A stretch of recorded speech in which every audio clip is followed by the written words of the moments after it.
all types. But the common factor, they're successful. The common factor is they love what they do, and you've got to find that in life. And some people are very lucky in finding it very early. It was dumb luck that my father happened to be in the securities business. So when I would go to his office, there were a lot of books to read, and I got entranced with that. But, if he'd been in some other occupation, I think I would have read those books eventually, but it would have been a lot later. So if you find something that turns you on, my guess is you're going to do very well. And the beauty of it is, in a sense, there's not that much competition. I mean, there are not a lot of people out there that are going to be running faster than you in the race that you elect to get into. And if you haven't found it yet, you may well have found it. But if you haven't found it yet, you've got to keep looking. And we've got 70 plus managers. Some of them didn't. We had one guy that didn't go to high school even, didn't they? Charlie and Rosner. Oh, yeah. He quit in fourth grade, I think. Yeah. But, well, Mrs. B never went to school a day in her life, and when you go out to the Furniture Mart, I hope you go out this evening. We expect to set a record today in sales. What you are looking at on those 78 acres, is the largest home furnishing store, about $400 million of sales, largest store in the United States.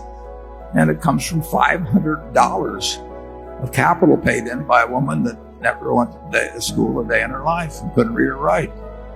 I mean, she loved what she was doing. And, I tell the story. This is a true story. When she was well into her 90s, she invited me over to her house for dinner. That was very unusual. Had a very nice house, 6 or 7 blocks away from the store. And I went into the house, and the sofa, the chairs, the lamp, the dining room table, they all had little green price tags hanging down. It made her feel at home. And I said to her, Mrs. B, you are my kind of woman, yeah? Forget Sophia Loren and all of that. I mean, this is my kind of woman. She loved it, and she loved it all her life. And just think of what that produced. I mean, it's incredible. I mean, one time my dad used to quote Emerson that the power that lies within you is new in nature, and basically the power that was within Mrs. B was new in nature. And over a lifetime, it produced amazing things. So find your passion, and then don't let anything stop you. The biggest mistakes are the ones that actually don't show up. They're the mistakes of omission rather than commission. We've never lost that much money on any one investment, but it's the things that I knew enough to do that I didn't do. We have missed profits of as much as, maybe $10 billion in things that I knew enough to do and I didn't do. Now, the fact I didn't buy Microsoft way back is not a foregone opportunity because I didn't know enough to make that decision.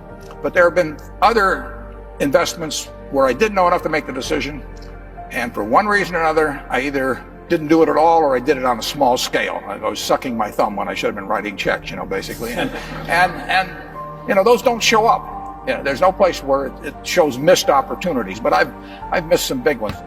I will take a person graduating from college, and assuming they're in normal shape and everything, I will be glad to pay them, probably $50,000 for 10% of all their earnings for the rest of their lives. Well, if I'm willing to pay them 10% for $50,000 for 10%, that means they're worth $500,000 if they haven't got a dime in their pocket, as long as they've got a good mind and a good body. Well, if you're interested in business, I definitely think you ought to learn all the accounting you can by the time you're in your early 20s.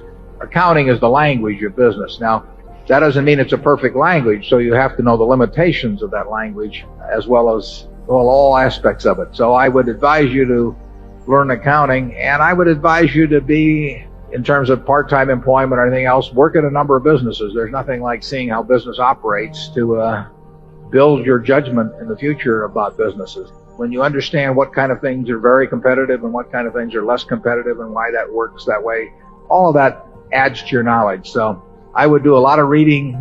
If you're interested in investments, I would take the accounting courses. I do a lot of reading about investments, and I would get as much business experience. I would talk business with people that are in business to find out what they think makes their operation tick or where they have problems and why. I just think you just kind of sop it up every place that you can.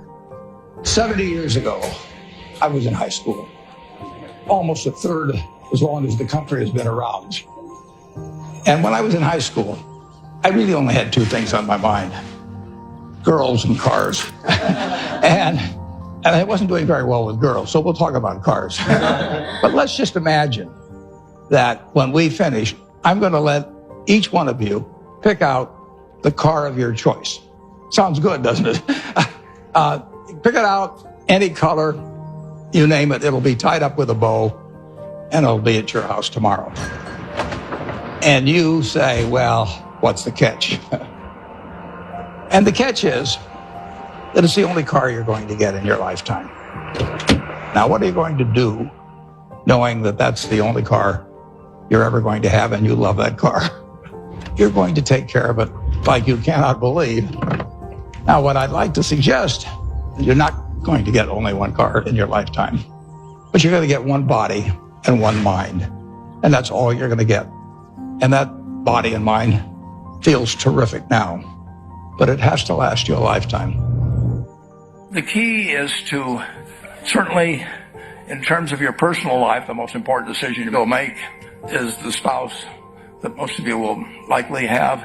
And it's very important to surround yourself with people that are better than you are. You are going to move in the direction of the people you associate with. So I've been enormously lucky in that respect. I mean, I've just had teachers and friends and a spouse that really was a better person than I was. And I had enough sense to learn from these people that life went better if you behave better yourself. It took a while. So I advise you to seek out, as your partner in business, your partner in life, whatever it may be, look for the people that actually are examples to you rather than somebody that you think you need to straighten out yourself. And simple rules like that, delighting customers, working through other people, associating with people that will cause you to move in a better path than you might otherwise have, they will take you so far in life that it's hard to believe.